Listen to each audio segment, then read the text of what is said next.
Last year, I couldn't study for 20 minutes. Now I can sit for 5 hours straight without forcing it. I used to hate studying. I'd open my book, check my phone, and quit in 10 minutes. But then I found 4 simple steps that completely flipped how my brain works. Now studying doesn't feel like work. It feels automatic. And if you stay till the end, the last step is what makes this permanent. Step 1. Remove starting resistance, but differently. Everyone tells you, just use the 2-minute rule. You've heard that. You've probably tried it, and it didn't stick. So here's the real version. The problem is not starting small. The problem is decision friction. When you sit down to study, your brain starts asking, what subject? Which chapter? Notes or questions? How long? Where do I even begin? That confusion is what makes you avoid it, so we remove thinking completely. Before you sleep, you decide tomorrow's first move, not study chemistry. That's vague. You decide, I will solve questions 1 through 10 on page 47. Then you set it up physically, book open, pen ready, page marked. So when you sit down, there is no thinking, no planning, no decision. You just continue, and that changes everything because your brain doesn't resist work.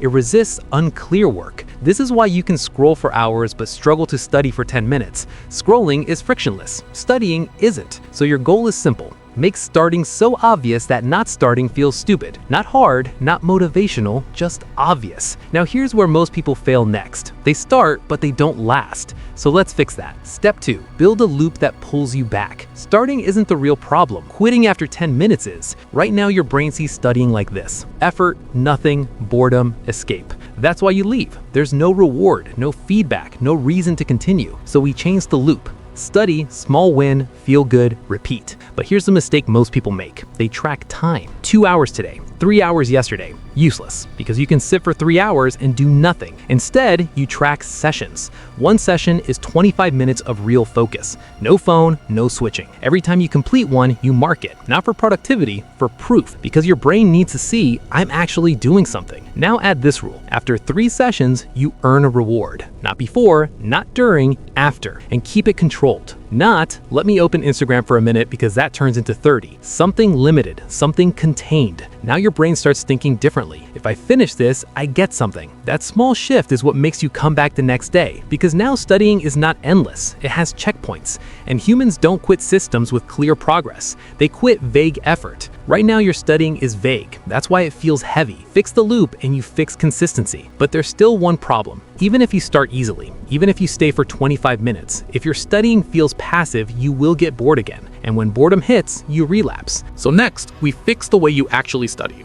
Step 3, study like you're being tested. Right now, most of your study time looks like this: reading, highlighting, rereading the same page again because it feels productive. But let's be honest, you've done that before and still forgotten everything the next day. So here's the problem. You're studying in a way that feels easy but produces nothing. Your brain is passive. No pressure, no demand, no reason to remember. So it doesn't. That's why you sit for hours and walk away with almost nothing. Top students don't study longer. They study under pressure. Here's the shift. Stop studying like you're learning. Start studying like you're being tested. After every small section, close the book. No cheating. Ask yourself, what did I just understand? Not what did I read? What did you actually understand? Now say it out loud. If you can explain it clearly, you know it. If you hesitate, if you get stuck, if your explanation feels messy, you don't know it yet. And that's exactly what you need to fix. This is where most people lie to themselves. They read something, it looks familiar, and they assume they know it. Familiar is not the same as mastered, so we add pressure. Turn every study session into a challenge. Set a timer. 25 minutes. Your only goal? How much can I recall without looking? Not how much you read, not how many pages you covered. How much you can pull out of your brain. Now add scoring. Every correct answer equals a point.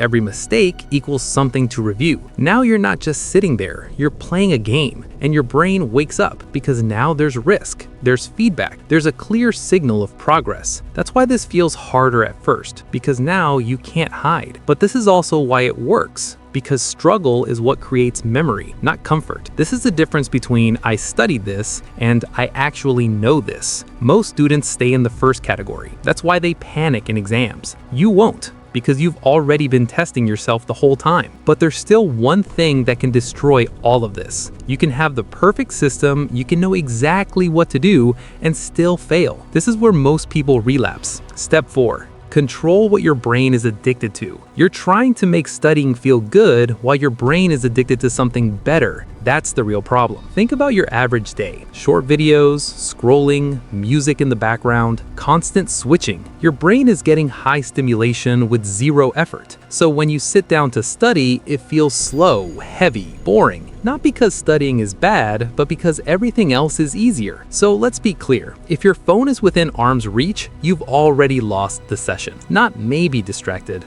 lost. Because you don't need discipline to pick it up. You need discipline to ignore it. And that's much harder. So remove the fight completely. Before every study session, put your phone in another room. Not in your pocket, not face down, not on silent, out of reach. Because distance kills impulse. Now, second rule, no dopamine before studying. No scrolling in bed, no just 5 minutes on your phone, no YouTube before you start. Because if you spike your brain early, everything after feels dull, and you will chase that feeling again. This is why you sit down and instantly feel like quitting. You already burned your focus. So instead, start your day clean. No input, no stimulation. Sit down and begin. Now something interesting happens. Your brain looks for stimulation, and the only thing available is your work. So it adapts. And suddenly, studying doesn't feel amazing, but it doesn't feel painful either. It feels normal, and that's the goal. You don't need to love studying, you just need to stop hating it. And that only happens when you remove better options, not add more motivation. This is why some days feel easy and some days feel impossible. It's not random.